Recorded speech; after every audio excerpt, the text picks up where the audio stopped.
Present జనరేషన్‌లో అమ్మాయిలందరికీ long hair అంటే భలే ఇష్టం కదా! ఆల్రెడీ మీకు థంబ్‌నెయిల్‌లో తెలిసిపోయి ఉంటుంది. ఈ వీడియో హెయిర్ కోసమని. వీడియోనైతే లాస్ట్ వరకు స్కిప్ చేయకుండా చూసేయండి.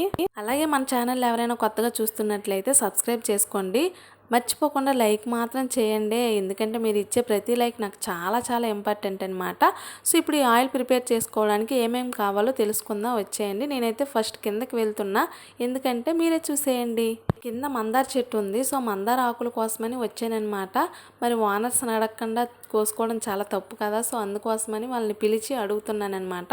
మందార ఆకులే కదరా కోసుకో అని చెప్పారు ఆయన్న. సో నేనైతే మంచి మందార ఆకులు తీసుకున్నా. దీనికి మందార పువ్వులు కూడా ఉంటే మంచిది. నాకైతే మరి మందార పువ్వులు దొరకలేదు. సో మందార ఆకులతోనే అడ్జస్ట్ అయిపోయాను. నెక్స్ట్ టైం సో మనకి లాంగ్ హెయిర్ కావాలి, లాంగ్ హెయిర్ ఉండాలి అనేటప్పుడు అది మనకు ఉండదు.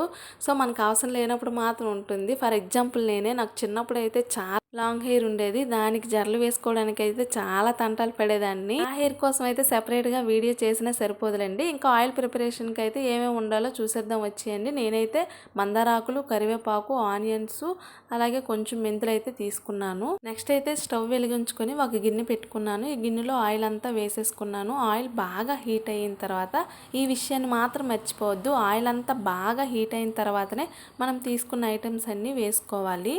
స్టీల్ బౌల్ కాబట్టి కొంచెం ఫాస్ట్గానే హీట్ అయిపోయింది. మంటనైతే నేను లో ఫ్లేమ్లోనే ఉంచుకున్నాను. ఆయిల్ బాగా హీట్ అయిన తర్వాత నేనైతే ఆనియన్స్, మెంతులు, మందారాకు, కరివేపాకు అన్నీ ఒకేసారి వేసేసుకున్నాను.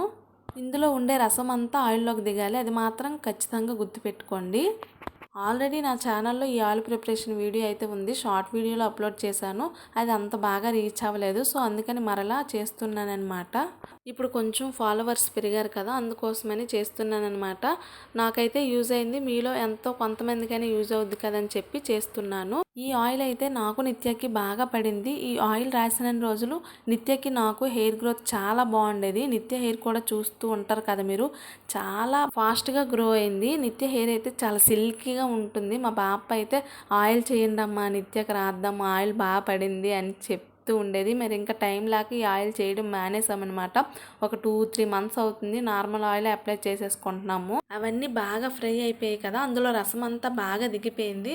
ఇంకా వీడియోలో చూసారు కదా, ఇలా తెల్లగా పొంగులాగా మనకి కనిపించేంత వరకు కూడా ఉంచుకోవాలి. మీకు అందరికీ కనిపించడానికి నేను స్పూన్తో వాటిని కలుపుతూ ఉన్నాను అనమాట, తిప్పుతూ ఉన్నాను. చూసారా ఎంత బాగా అయిందో కదా ఆయిల్ అంతా కూడా.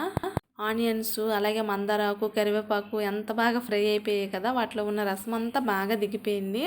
ఇంకా స్టవ్ ఆఫ్ చేసేసుకోవాలి. ఈ వేడిగా ఉన్న దాని మీదే మనం వడపోసుకోవాలి. లేకపోతే ఆ ఆకులన్నీ కూడా ఆయిల్ని అబ్జర్వ్ చేసేసుకుంటాయి. ఆ ఆయిల్ అంతా దానికే ఉండిపోద్ది. సో వేడిగా ఉండేటప్పుడే మనం ఇలా వడపోసుకోవాలన్నమాట. ఎందుకమ్మా ఇన్ని తంటాలు, నార్మల్ ఆయిల్ అప్లై చేసేసుకుంటే పోలే, ఇంత ప్రొసీజర్ ఎవరు చేస్తారబ్బా అని అనుకుంటున్నారేమో. కంపల్సరిగా రిజల్ట్ ఉంటుంది.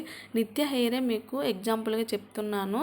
ఈ మాత్రం కేర్ తీసుకోవాలి కదా. ప్రజెంట్ డేస్లో మనం తినే ఫుడ్, దుమ్ము ధూళి చాలా అంటే చాలా ఫాస్ట్గా గ్రోత్ అయిందనమాట. ఇందులో ఉండేవి కూడా పెద్దగా మనకి మనీతో అవసరం లేకుండానే ఈజీగా దొరికేవే, మన ఇంట్లో ఉండే ఇంగ్రీడియంట్సే కదా. సో ఒక్కసారి ట్రై చేసి చూడండి, కంపల్సరీగా రిజల్ట్ ఉంటుంది. ఒకవేళ ఇదంతా చేయలేము, మాకు అంత ఓపిక ఉండదు అనుకుంటే నార్మల్ ఆయిల్ అయినా సరే అప్లై చేసుకునే ముందు హీట్ చేసుకోండి. అంతే. ఈ వీడియో నెక్స్ట్ వీడియోలో కలుద్దాం. బాయ్.